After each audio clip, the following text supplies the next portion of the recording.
भाग्यलक्ष्मी। देवीने मला दृष्टांत दिला की तुझ्या सुनेच्या हातून माझी पूजा घाल तरच मी परत येईल। देवी परत आल्याचं श्रेय लाटण्यासाठी या बाई चक्क खोटं बोलताय। आम्हाला देवीने दृष्टांत दिला होता, ज्या दिवशी तू गावात भाविण आणशील आणि तिचा भाविण करण्याचा विधी करशील त्या दिवशी आम्ही स्वतःहून प्रकट होऊ। आता बोला गावकऱ्यांनो, हा केवळ योगायोग असू शकतो? बयोचा भाविण होण्याचा विधी अजून झालेलाच नाहीये, मग बाप्पाजी म्हणतो ते खरं कसं असेल? हा विधी होण्याच्या आधीच देवी परत आली, म्हणजेच माझ्या सरिताच्या पायगुणामुळे देवी आली।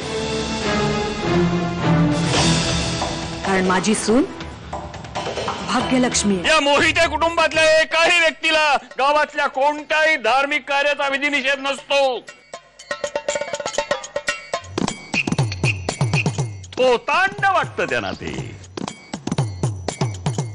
या कार्यासाठी त्यांचं सहकार्य तर सोडाच, तर त्यांनी त्याचा निषेध केला।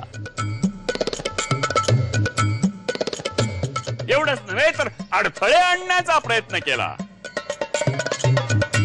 आणि आज या बाप्पाजीच्या अथक प्रयत्नामुळे गावात चमत्कार झाला, तर त्याचं श्रेय लाटण्यासाठी हे सगळे कुटुंबीय देवळात हजर।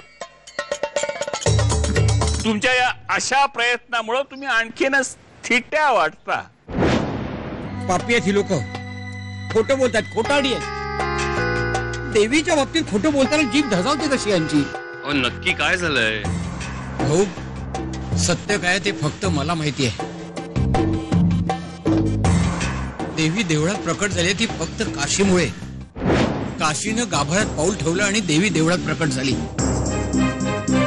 भाऊ, हा काशीचा पायगुण आहे, केवळ काशीचा पायगुण। भाऊ, हे मी फक्त तुमच्यापाशी बोलू शकतो। वहिनी, जी बाप्पाजी। बयोला घेऊन मंदिरात जा। जी।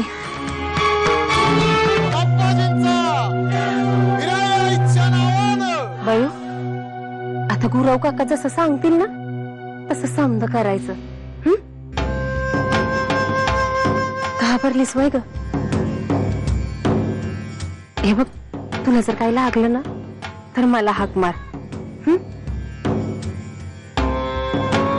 काय जमतय ना? काय नाही म्हणजे समजे इदी नीट लक्षात आहेत ना?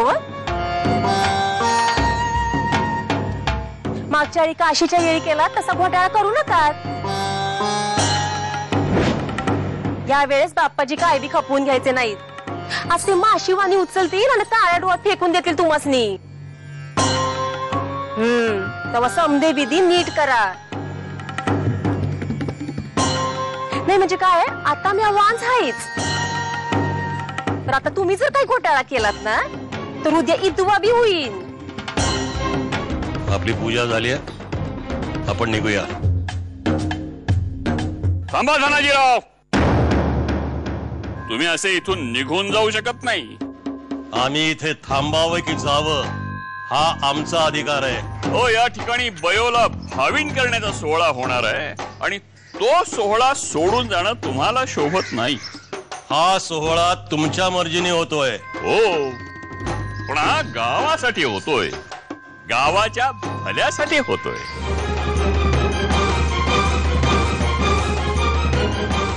लोक हो, आत्ता कळेल तुम्हाला या धनाजीरावांना गावच्या प्रश्नामध्ये किती रस आहे ते। अहो, बघत काय बसलाय? निघूया आपण। नाही कामिनी, बाप्पाजींनी काडी टाकली आहे। भडका उडाला तर आपण राख होऊ। आपण ही आग विझवण्याची वाट बघूया। काय धनाजीराव मोहिते, थांबता ना या गावच्या सोहळ्यासाठी? हो हो हो, बाप्पाजींचं बरोबर आहे, धनाजीरावांनी थांबायलाच हवं। आई फिराई, माझ्या बयोला वाचव। गृहमंत्री संपतराव जाधवांना लवकरात लवकर इथे येऊ दे। आली आली भाग्यलक्ष्मी।